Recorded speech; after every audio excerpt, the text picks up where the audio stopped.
We are stoked. I'm a terrible sore loser. I don't follow the rules. All the bearded guys seem to lie. There are rumors galore. I am so up and down in my emotions right now. Retain salary. Okay. Where there is smoke, there is always fire, etc., etc., etc. You don't do it. Been there, done that. And we'll get into it later. They know crap about hockey. Come on. Well, I laugh it off. I have no issue. Here's the thing, though. I have nothing to do. I'm okay with this deal. There was no other option. So now you have nothing. You already blew it. Win now, win now. It paid off. I will eat my pants. Hey guys, it's two guys in Hockey Talk. I'm Pavel the Cat Sigmund, and I've got my beautiful, smart co-host who knows something about hockey. It's Revenev coming at you. You caught me totally off guard. Man, that's how the players should go up. You know, instead of telling the guy, you know, he's a pussy, maybe they should say, hey, you're a beautiful stallion, man. Hey, great to be back for another edition. How you doing, buddy? I'm doing pretty good. Not so good after losing our ball hockey tournament yesterday in Div 11, but that's okay. That's okay. We laid it on the line, and the other team played better, and you know, it is what it is. Everybody wants to know. So, in this ball hockey tournament, do defensemen block shots? Yes, they do. Yes, they do. And I've got a couple of bruises around the body to prove it. Okay. And my knees got banged up a bit. Yeah, we don't want to see them, please. We don't want to see them. Nobody wants to. So, welcome to another episode 29, season 3 of Two Guys Hockey Talks. Hanging out here, chatting hockey. We've got a lot of topics to discuss, but before we begin, grab your bevy. All right, man, let's do it. We're gonna have a discussion. Cheers.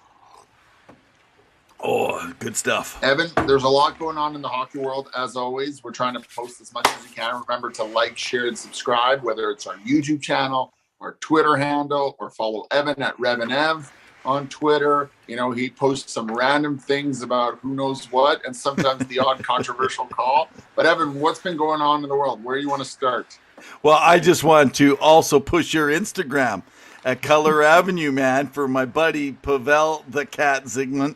And he's got a new cat. I don't know. Is the guy close now, or did he run away?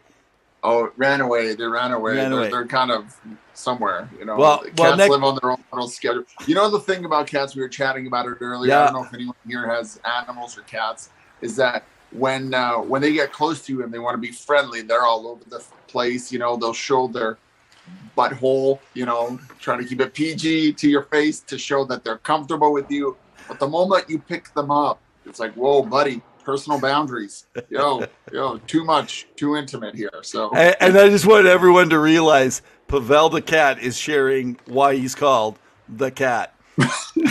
Well, I mean, it's not like I showed you my butthole and you're like, okay, it's a little too much. Anyways, I digress. Let's get off of this topic. This is totally embarrassing. Cut. Let's redo the podcast. Okay, but all right. Well, hey, we got a bunch of different topics, things you want to discuss, things I want to discuss. So why don't you open up? What do you want to start us off with here today? Well, let's talk a little bit about Doug Wilson and, you know, him taking some time away from the game. You know, being the GM for over 19 years with the San Jose Sharks. You know, it was recently announced. You know, he's having some medical concerns, you know, and we wish him all the best. But, you know, he's been through a lot in that organization, and he's only the second GM that's been there in their entire history. So it's pretty impressive what he's been able to do. I mean, they went to the Stanley Cup Finals in 2016, 2017 versus the Pittsburgh Penguins. You know, they've had some great draft picks. Right now, you know, it's hard to say. I don't know what your thoughts are on what San Jose is as a team, but they've got some weird contracts. They signed Vlasic recently. You know, they've got Carlson, who's played better this year. You know, they were in the hunt at the beginning of the year, and then they've kind of fallen off. You know, they have some pieces. You know, they still have Brett Burns. You know, they have Logan Couture captaining that ship, you know, and they have some bodies, but they have a lot of questions, and it'll be interesting to see what they do. And reports are coming out that they're going to take their time. The organization's going to take their time in finding a GM, and I can understand why, because maybe some of the ones that they want to interview are probably on Stanley Cup contending teams. The playoffs start in about 2 weeks time. We're going to have our predictions. So if they want somebody within the Colorado organization or Tampa organization or whichever team is still in the hunt, they're probably going to do their due diligence. Ooh, okay, so interesting. No, so Joe Will steps in, right, as the interim general manager, but they're saying Joe Will's going to be part of the hiring process for a new search committee, which tells me obviously Joe Will is only interim and will be interim based on that information, that he won't be staying. So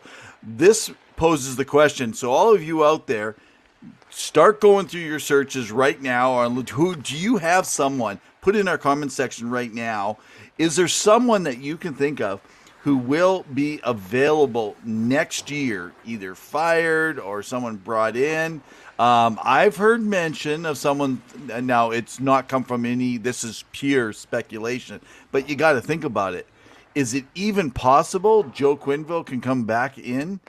John Quenneville can come back into the NHL? I don't think so. I think that story's gone. I think his coaching career is over. But I mean, I don't know. You guys got some thoughts? Write them down. Do you have a name that's sitting on top of your head that'd be rich for a spot right now? Not at the top of my head that I know that would be somehow associated. I mean, there are a lot of names always out there that you can tentatively speculate about who would benefit. But I always look Peter at Chiarelli. I mean, Peter Chiarelli's out there.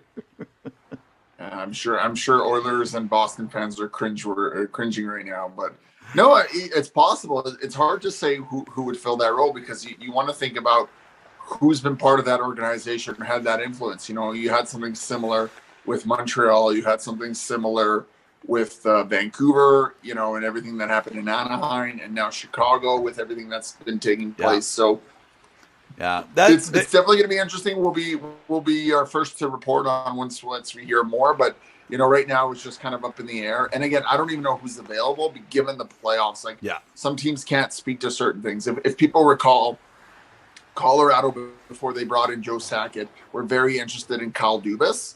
But Toronto, or I think it was Toronto, didn't give permission to speak to Kyle Dubas because he was still the GM of the Marlies. So, things like that happen where there's a lot of interest in different names. I'm sure a few people will throw their names in the hat. Not to mention, more organizations are going outside of the hockey world and sometimes going for expertise in other fields. And we've talked about leadership, and you can apply it across all platforms, sports, businesses, organizations, whatever it may be. So it'll be interesting to see. We'll report it when we know more.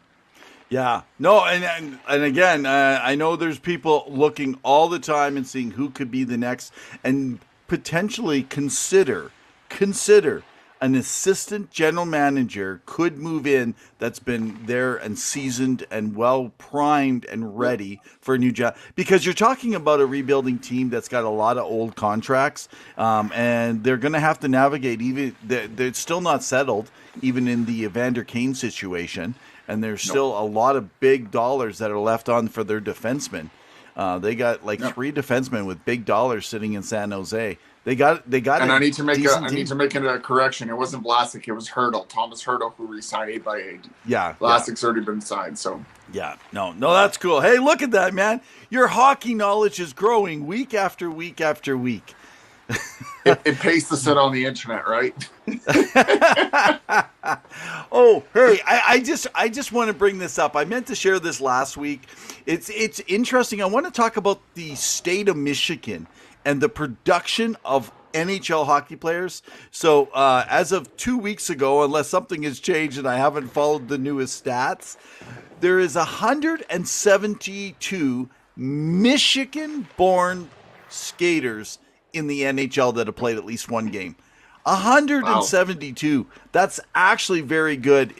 When you're talking around the world, because it's not just North America, and you're talking American. So that's 172 born American Michigan skaters that have played at least one game in the NHL. Let's even think of this. Michigan State popularized the Michigan after a popularized Michigan State players now in the NHL. Can you do the Michigan? Ooh. Becoming more and more trendy. You know, Hey, it's hang on, becoming hang on, more hang on. popular. Can you do the Michigan? Okay. Seems like a Connor McDavid move right there. Hey, if you could tell that's Connor McDavid, it's only because the back says it or you gave it to me.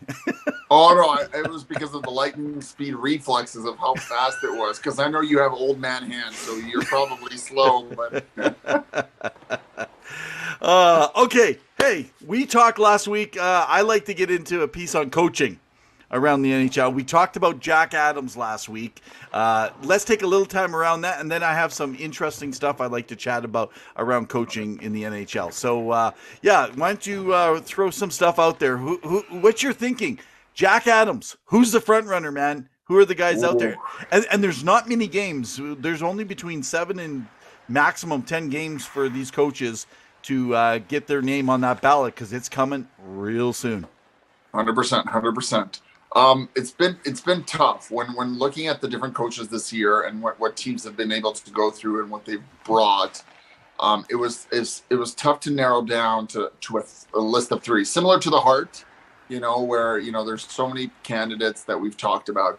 One of the ones that I have to give a shout out to is Daryl Sutter. What he's been able to do with Calgary has been very impressive. They're at 100 points already, or close to it, if I recall.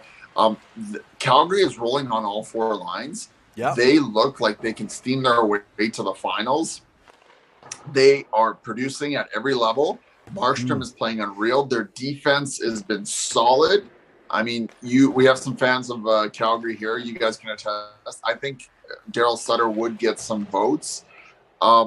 I would give it an honorable mention to Gerald Gallant just because of what he's been able to do with the Rangers. But again, you live by the goalie, you die by the goalie. What would they look like if Shesterkin didn't have the unreal numbers and if it was maybe just Georgiev, right? Or whatever the situation entailed for. One of the ones that I think that doesn't get enough quality is Rob Brind'Amour. I think he's my other candidate. This is the 4th year in a row that Carolina has made it into the playoffs. There were some questionable moves made last year by Don Waddell in the offseason, getting rid of Nedeljkovic to Detroit, and people saw that as like he had a great season. And, you bring in Freddie Anderson, who struggled in Toronto. And I forget who the other goalie was there, but, they bring him in and they've had a great go of it. And I mean, Carolina, again, punched their ticket. They're going in. The other honorable mention, Mike Sullivan out in Pittsburgh. I know you love your Pittsburgh Penguins there, Evan, but given all the injuries that have happened, I talked about Carolina. I might as well mention, Pittsburgh with her little side bet happening, right? Pretty much have to give you something. Yeah. Who knows what that means? But Mike Sullivan, with all the injuries that Pittsburgh continues to have and continue their almost Detroit Red Wings run, where this is their 15th, if not 16th season of potentially making the playoffs. Yeah. How will they do in the playoffs? We will see, but they've been really pushing with Sidney and Malkin, even though Malkin just got suspended. But on the bright side, he'll rest up, as Mike Smith said, it'll be good for him. Yeah. Okay. And really, the only other one that I could think of is Sheldon Keefe out of Toronto. He's gotten that team going, and I think it's very impressive what Toronto's been able to do, given the difficulty of the division, some of the injuries they've gone through, and what Toronto is supposed to be. I think Sheldon Keefe deserves a lot of praise for how he's been able to kind of motivate that group, right? And of course, there's others that honorable mentions, but I look through it as the entire season from what we've been watching, injuries that have plagued the team, the bodies on your roster, your goaltending. And of course, Toronto lost their goaltenders. There's 2 starting goaltenders, 1A, 1B, Mrazek and Campbell for a while, and they still were, outscoring their opponents. They may not defend, but, that sometimes falls on the defensive coach. But those are kind of some of the names that I've been percolating on. So you went through a mishmash. I didn't really hear a clear favorite there that you're thinking. Come on, man. Let's nail this down. We don't we don't want to see the butthole. We actually want to hear who it is. Come on, Kat. On my nominee ballot, I am gonna go with Just give us two. Daryl Just give us Sutter. two. Oh my God, Daryl Sutter and Rob Brindamore. Okay. Well, I'm not even going to comment because it's boring for podcasts when we agree too much. But man, it was funny you said, and then there's some honorable mentions. I'm like, I think he just went through 4 or 5 honorable mentions. But I think that actually really states the situation in hockey where there actually is some good stuff going on. I always find it interesting for the coach of the year. Is it actually, and like you said, there's all these factors that come in, and you got to wonder with all these different factors, why is it that most often the coach who wins is the one that's turned the biggest turnaround on a team? Not because of players specifically, but usually it's not like saying because we got a well-rounded team, say in Carolina. It's not because we have a specific player, but usually it seems to be the team that's increased the most in wins. And that's what I wonder. How are they going to vote the media this year? So I'm actually going to step out and put Rob Brindamore as the second selection for votes, and it will go to Daryl Sutter. So that'll make a lot of Calgary fans really happy, thinking that their coach is one of the best in the NHL. And unfortunately for all you guys up north in Edmonton where I live, I'm sorry, Daryl Sutter is a great coach. Now, hey, let me throw a little caveat. It's only a part of a season. But if Martin St. Louis in Montreal and Jay Woodcroft in Edmonton, if they had more of a season, unfortunately, they just didn't do enough games right at the very beginning. Yeah. That's the problem that we run into. So, but anyway, 100%. Now the other two that I will also throw in there because I know again, more honorable mentions. Well, I mean, you can see them why they'll get a vote is first off Todd McLellan out in LA, who LA is still in the hunt for a playoff spot, and nobody expected them to be where they are. Yeah, and Dean Everson in Minnesota. Dean Everson really has brought that team together, and there's not really a clear superstar. I know you kind of mentioned Matt Zuccarello last week and how underrated he is and his playmaking abilities. But yeah. I really think that Dean Everson has gotten a lot out of his guys, especially since they play like Rob Brindamore in Carolina, a team structure, and they all contribute, right? Yeah. Fun little fact, though, I think it was St. Louis, and I know that Craig Berube has been on the hot seat. It was just announced that Craig Berube has the St. Louis Blues have the most 20-plus goal scorers in the league right now. Right now they're at 7, and they can get up to 9 or 10, where they have 20-plus goals each, So you have David Perron, Vladimir Tarasenko, Ryan O'Reilly's around 17, 18, so he's coming up there. Pavel Buchnevich, who I think was a great trade from New York for Sammy Blais. So, again, he's really thrived in that system. And, again, people worry about Berube because his contract's going to be up this season, I believe. What's going to happen, right? And just think about it. 3 years ago, he took him to the Cup. Yeah. Interesting. Okay, well, Food for thought. You guys can comment below what you think, who the best coach is thus far this year, and who would get your Jack Adams vote. I want to talk a little bit more about coaching, but before I do, I just like to tell everyone, hey guys, you can follow us, subscribe. So follow us on Facebook, follow us on YouTube. You can subscribe on YouTube. It's one of the easiest ways if you're traveling and you just want to get an automatic notification. Follow us right here also on Facebook Live, which we go our direct live feeds. Follow us on the ASAP Sports Network.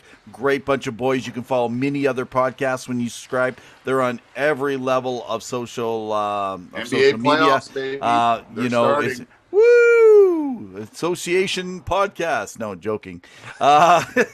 So anyway, follow us, like us, share, get the word out there, guys. Man, we appreciate all of those that are following. We're Western boys and from Western Canada. Thank you for following from the States and parts of Europe and the Philippines, over in South America. You guys are what keeps us going because we can see that fans from all over. And also thank you guys that joining us right here. They come on live and you interact with us. We greatly appreciate it. You can disagree with Pavel all you want. I don't mind one bit. So, okay, let's come to the coaching bit. I got some interesting information. So I spent some time looking some stuff up. Did you know that some of the coaches with the most games coached have barely won mini Stanley Cups? And let's face it, we rant and we rave all about winning, but is it just winning a regular season that we should rave about all these coaches? Or should it be combined with playoffs? Or is it just the playoffs that actually matter? That's always a good question to actually ask yourself. So listen to this. Now, I went through 1,000+ games coached in the NHL. There is 27 in total that have played, have coached over 1,000 games. Only, ready guys? Dick Irvin, so all you old folks, has 4 cups to his name. 4 Stanley Cups. Then we have Daryl Sutter with 2 cups. We got Al Arbor with 4 cups. Al Arbor of the Dynasty New York Islanders. Yep. Joel Quenneville, he's got 3 cups. Scotty Bowman has 9 cups. I just realized earlier I called Joel Quenneville, I called him John, actually, I think, earlier. So I want to correct that. We're both correcting ourselves tonight. We're catching our mistakes. Now, of those 27, 12 have never won a Stanley Cup with 1,000+ games. And that includes guys like Lindy Ruff, who've been around, Paul Maurice. So interesting in the coaching fraternity. You know, there's not a lot of coaches that win, but there's a lot of franchises that have done a lot of winning. So who's better? A rookie coach? A younger coach? Or do you go with a guy that's got a lot of games of experience? Because that doesn't actually seem to prove. The only guy out of all of those that actually has won over and over that period of time was Scotty Bowman with 9 cups. No Probably wonder. the greatest coach ever in the history of hockey, I would say. I mean, I could be wrong. But Wayne Gretzky of coaching, right? yeah, 100%. I mean, what he was able to do with the teams that he oversaw. But, you know, he had a bit of a temper and, you know, people saw him in a certain way. And so, I mean, you know, back in the day, that was, it's definitely food for thought because you wonder to yourself, you know, similar to the discussion we had on a previous episode, you guys should check out of what makes or what qualifies you to get into the Hall of Fame, you know, and is it 1,000 games played? Because that's an amazing feat, you know, to be able to put your body through that, you know, to coach all these players. And it's not necessarily, as we've talked about before, your coaching skill. These guys know how to dangle the puck. They know how to do, as Evan alluded to, the Michigan. They all know how to do it. They all practice it on their off time. But the thing is how do you bring these young men together and teach them how to play a structure, a system, and work off one another and help, you know, the superstars get their stardom and all the ice time, but also make sure the grinders are playing and that, you know, everyone's contributing at a proper level. So it's definitely food for them. Now, my only question for you, Evan, is I thought Paul Maurice was under 1,000, but I could be wrong. No, he's over 1,000. He showed just over 1,000. Yeah, he was one of the bottom end guys. Because I remember when he won his 900th game versus Edmonton, so that was very impressive. Whoa! So you guys can go check it. It definitely shows you. I think Peter DeBoer is getting up there as well. He's been coaching for a very long time. He's getting close.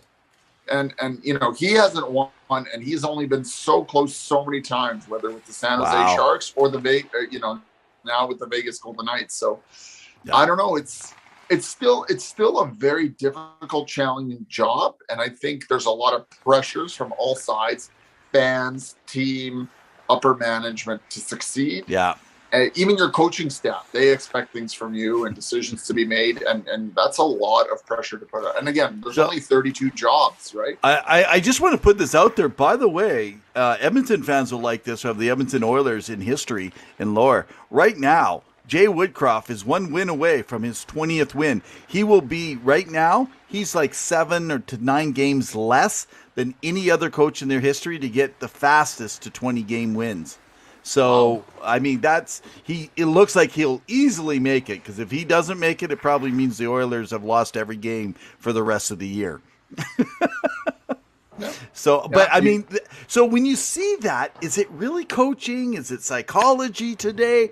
Like, what is it? Is it in-game management? It's funny. I hear, and maybe this will kind of lead us into the next piece. I just want to take a mention in on is I heard someone talking about the game between Calgary and Edmonton. Happened a few weeks back, and they were saying, the difference in this game. The difference in this game was in-game coaching. In-game coaching. It was a better coach with Daryl Sutter.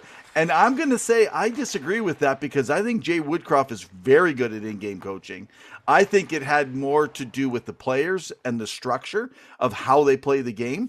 But here's the thing. This leads me to another discussion, buddy. Hockey fans. We know fan stands for fanatics. They're passionate. People have opinions. They have opinions about everything. We know they got opinions. They got opinions. They have opinions. All right. New word of the day. On COVID. They got stuff on politics. They got, like, you name it. I mean, everyone has an opinion, and some are much better than others. I do get annoyed at some opinions. I try not to, but sometimes I do. And so if I get annoyed at your opinions on Twitter, just realize it's Twitter, man. I thought they should call it Twitter Wars, because it's really about us all disagreeing, and everybody gets mad. They totally get ticked off. But what I notice about fans is a lot of them are not knowledgeable. They're not knowledgeable, and I'm sorry, you're not knowledgeable. Quit acting like you know anything about hockey. Do you know what a 2-1-2 is? No, you don't know. So shut up. No, I'm okay. I'm actually now a lot of you are just gonna hate me right now. But here, you're a fan. You're fanatical. It's okay. And I know right now you're saying, Evan, you know nothing about hockey. Okay, I know nothing about hockey. Well, there's some final humbleness from you. That's good to hear. As I like to think of opinions, they're like assholes. Everyone's got one. Oh, I thought it was cats' buttholes. Could be cats' buttholes too. We're trying to keep it PG. Yeah, I mean, certainly people sometimes speak up when they don't know. Sometimes people, aggravate each other and antagonize each other without even knowing it. And I know, you see it all the time online, and I try to stay away from that, because I know that it's easily like, you're not convincing anyone of anything else. And maybe we can get someone on the show. It would be great just to get their fanatical experience of what it's like. Like Sean, we had a few weeks ago, who was a big Tampa Bay fan, and he fanatically goes to every game he can to travel and see the Tampa Bay potentially a third Stanley Cup champion. And that's perfect. You know what we've been saying on our Facebook Live commenting group that are engaging? So if you're commenting right now, hey, you can put your name in. We've been registering your names, and we see who's coming on the most, and we will contact you. And if you know who you are, we will contact you. We're not saying any names, but I think we need to bring one of our Facebook Live fans in. And I would like to bring a fan in from some of the Facebook groups that we connect into as well. So let's see what we can do in the next few weeks here and get them to come in and give us all their great knowledge. I'd be down for that, but then if they come on, can I get off so I can have a day off? No, you got to stay on, because we need somebody to totally rant on. To rant, okay. Well, and we need to kind of show you up to show how you know absolutely nothing about hockey. I do know nothing. And of course, they know everything, right? So we only ask that if people are ever having discussions on our forum or a thread or a tweet, regardless of where they're at, that they're respectful and that there's no name calling. Absolutely. To me, it's beneath me when people start name calling or attacking character. It has nothing to do. Sometimes you don't know everything. Yeah. I don't know everything about hockey. There's still a lot that I'm learning. Yeah. Evan himself is the same, and we just want there to be safe discord. But fine. You know nothing, but I'm trying to give you a compliment. I feel like today I was trying to be positive with the sunshine. I know. I went right there, didn't I? Well, you just said I know nothing, and then I said, what? And then you go, yeah, fine, you know absolutely nothing. So I thought you just can't. But see, this is what happens, folks. You say one thing positive, It got me positive to start the show. I said one thing negative, and now Pavel has dug in. And that's what happens with hockey fans when we're so passionate. So, yeah, we like to josh each other. We like to have fun. But you know what? In the end, we all can have a different opinion. I have to say, and maybe you guys can share your fanatic story of hockey that you've seen maybe on Twitter, on social media, Instagram, Facebook. One of the funniest things I've ever seen was like people who get like faces tattooed on their body of hockey players. Like that is fanaticism to the next level. Like I don't even know how you commit to that bit.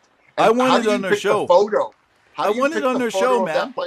I want it on our show. We need to get a fan with a hockey face on. So there was, I believe the one was in Ottawa, and he got a face of Thomas Chabot. We'll have to post it on our story of Thomas Chabot, just so he can meet Thomas Chabot and get a hockey stick from him. And he did get it, but he got Thomas Chabot's face on his body. Oh my goodness! Oh my goodness! Okay, let's switch out of this one. I want to go. We're getting ready for the playoffs. Basically, what I've done is I've thrown some stuff. I want to throw some stuff out there for you, Pavel, and I want for all you hockey fans that are listening along. Some of this may be very normal to you, but I want to talk about best overtime playoff teams in history with the new playoffs coming up.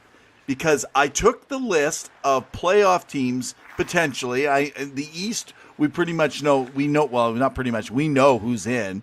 In the West, it's just a matter of who's playing who. Yeah, in the West right now, there's that little thing between the Dallas Stars, the Kings, and the Vegas Golden Knights. Essentially, that's kind of what we're figuring out. Those bottom two. Essentially, that's what it's looking like. Now, having said that, based on that piece, I want to throw something out here. So the question is over history. So I took a history of winning percentage in overtime. I think that we've learned that overtime in the playoffs is very, very important. Would you guys not all say? Pavel, would you not agree overtime in the playoffs? As much as I hate to agree with you. Okay, so now I want to show you something. I'm going to give you the teams that are over 500 of the current approximately 18 teams that could be in the playoffs this year, okay? Out of that, 1, 2, 3, 4, I'm just on my screen, 5, 6, 7. Only 7 of the 17 teams actually have over a 500 winning percentage in their history with overtime. Can we just applaud that you can count to 7? This is a great start. Okay, so let me walk you through. The best overtime playoff team in hockey history in the NHL is the Carolina Hurricanes, and at a .6919%, so about 62% of the time they'll win those games. Nobody else is in the 600 mark, by the way. Wow. That's bad news for me if Pittsburgh goes to overtime in a playoff series against them. So you finally admit you're wrong and that I will win this match. Yeah.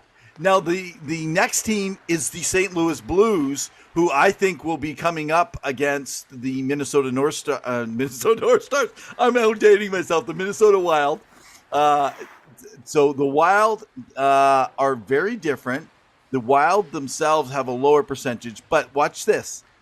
The Blues have a .581 winning percentage, but the Wild only have a .364 when it comes to overtime. I mean, it was, the only other teams that over the 500, Edmonton at .519, which is pretty good, by the way, considering all the overtime games they lost last season against Winnipeg. Winnipeg actually has the second best, but they're not going to be in the playoffs, it looks like. Maple Leafs at .521, and then you got the Rangers at 5. But let me give you a couple teams that are terrible. Oh, the Kings are at .560, but I don't think they're going to make it now. Do you mean the Golden Seals or what? You're going back in time? So the Panthers have a 20% chance of winning in overtime. That's it. The Flames, sorry guys, you only have a 30% chance of winning. Now, if you go up and you're hoping for the Penguins like I am, they only have a 45% chance of winning. And that's a team that has 5 Stanley Cups. Interesting. They haven't fared well. And if it comes into overtime for the Knights, they're only at a 33%. So interesting. It's going to be eerily interesting. Who would have thought? Ready? The Predators. This is the one that's interesting. They have the second best at a 58% winning overtime percentage. Wow. Woo! So Another here's a question then, Pavel. Does history matter in the history of the franchise, or does only this year matter and you throw out all those stats of how they deal with under pressure? Only this year matters.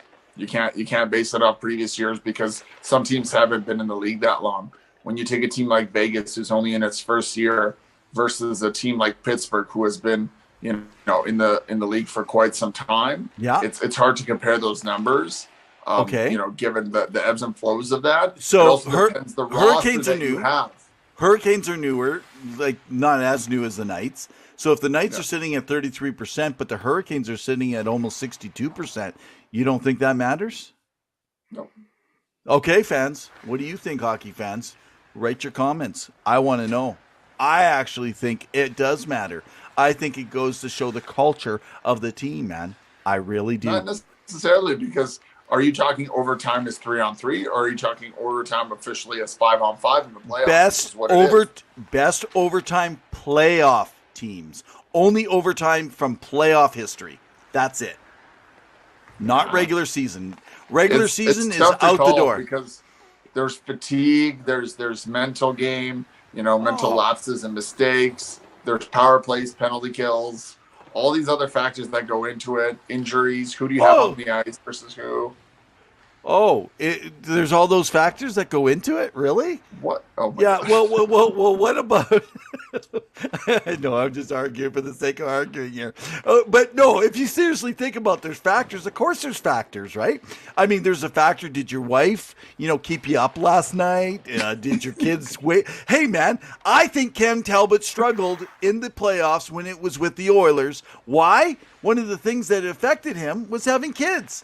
You got little kids running around. So we're talking about he factors. Had one of his best seasons in the NHL when his wife was pregnant, and he played 73 games that season, and he took him to the second round final. That's because his kids were born. It's not Talbot's fault that Edmonton's defense fell apart and let 3 goals in by Anaheim. Well, no, that's not on Talbot. No, man. It was Ryan Getzlaf pulling his pads apart. It was That's not Getzlaf. That was Kessler. Oh, was it Kessler? Okay. Get your Ryans right. I can't tell the difference. They're all a bunch of ducks. Quack. Okay, so let's go to a different... Okay, so let's take a more realistic study.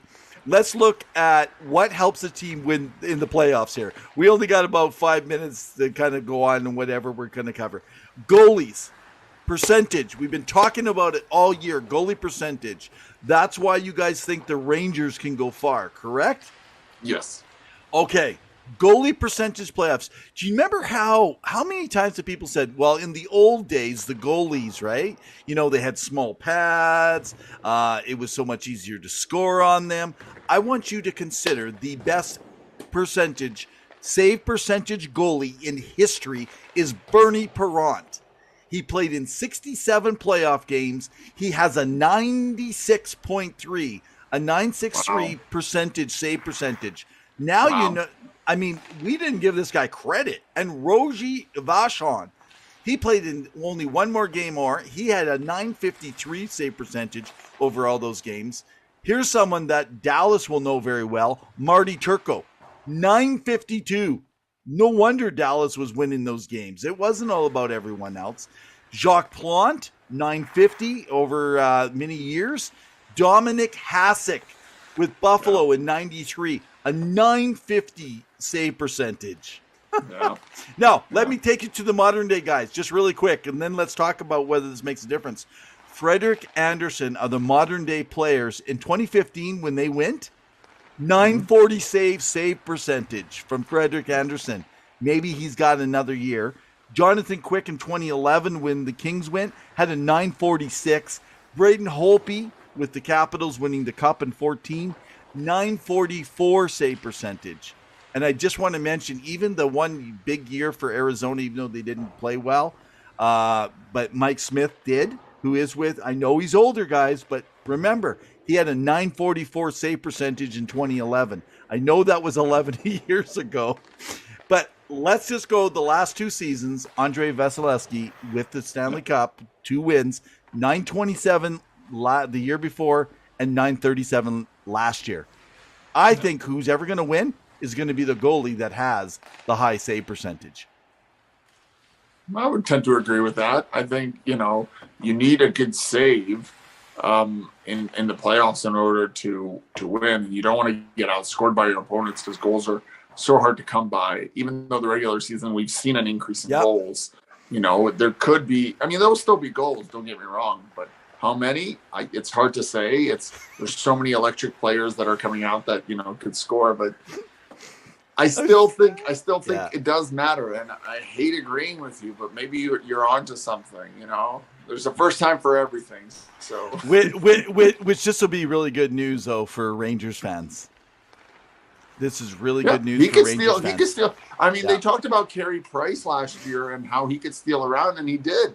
He did that very thing, and that's why people are worried. And he did more than just one round. It's not like Montreal was blowing out other teams by a lot. They took out Vegas Golden Knights, and say what you want for who was missing.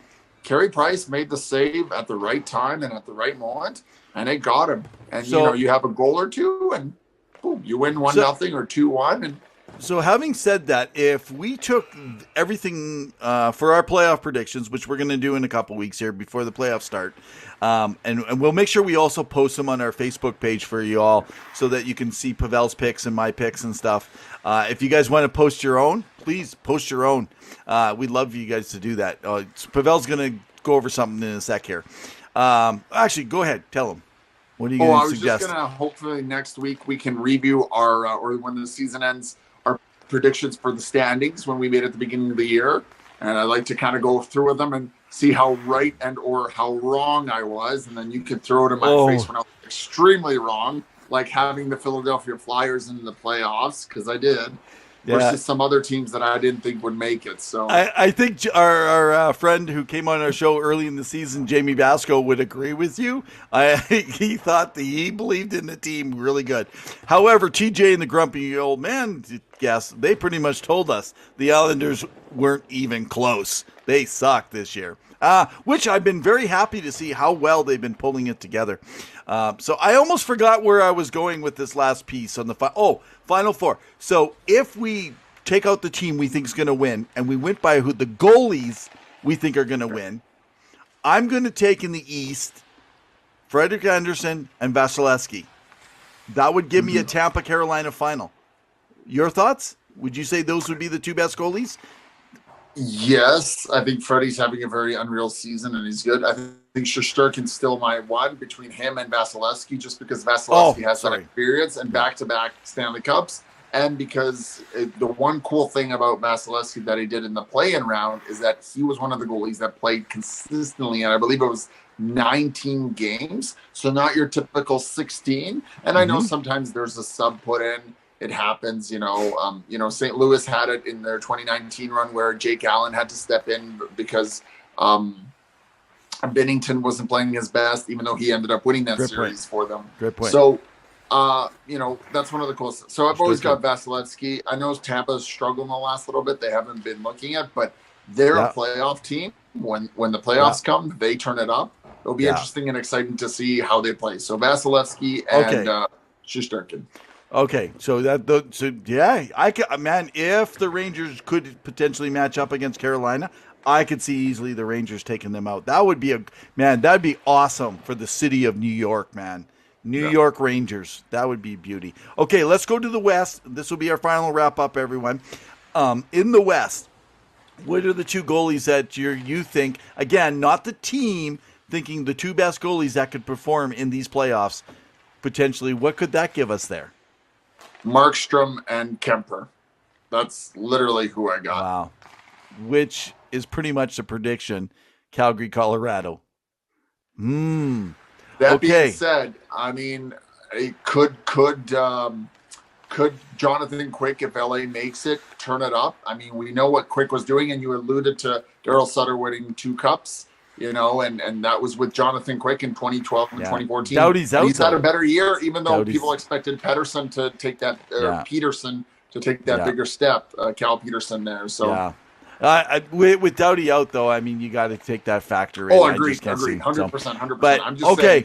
Yeah, I got you. So I'm actually going to say I think regular season, Markstrom's been there, but I think come the playoffs, the pressure, not having been there, done that, and I see right now Cam Talbot has lifted his game back to 2017. Right now he's probably playing better than 2017, and I think with the push of Fleury right behind him, I see him starting the playoffs. And I could see actually a Minnesota-Colorado final if we're going by the goalie percentage making the difference. Yeah, Fleury can also turn it on. He has that experience, and he knows how to make a show of it. So I wouldn't mind seeing him again in the final. So yeah, well, Fleury's turned a few people on over the years. He's a good-looking fella. You know it. Any last thoughts, buddy? We got to wrap our show up. No, one specific note of the, I believe it is the OHL, is that Michael Misa has been granted exceptional status, and he will be drafted to the OHL at the end of the month. So keep an eye out for Michael Misa, because he's going to be at exceptional status, something reserved for players such as Connor McDavid, Jonathan Tavares, and some others, and, Shane Wright, I believe he got that privilege, so keep an eye out for him. He's an excellent player. Wow. You have beat me to the punch on something I have not known. Love it, dude. You are gaining hockey knowledge by the minute. Okay, well, and speaking of that, actually, so my last thought I just want to mention to everyone is coming up, again, we've been talking about it. I'm actually thinking next week would be a good one. We're going to try to get in next week, and we like to talk about prospects. We got the NHL Combine coming. There's going to be a lot of stuff coming up before, because what I'd like to do is let's see if we can bring a couple guests on. I got some names. We'll talk off the show, Pavel. I like to bring a couple guests on to talk around prospects with us, and then in about 3-4 weeks, once the playoffs start, then I'm going to release my Revs Top 15. And I do want to give a shout out to Owen Powers for his debut against Toronto. That was a great game, and he played very well. So good for Owen Powers, because he really played exceptionally well that game. It was fun to watch. Wow, a boy among men who looks like he's bigger than all the other men. Yeah, it was awesome. It was great to see. So, all right, man. Well, on behalf of Two Guys in Hockey Talk, in the meantime and in between time, keep your sticks on the ice. Remember to share, like, subscribe, comment, and follow. We love you guys. Stay safe. Keep your heads up.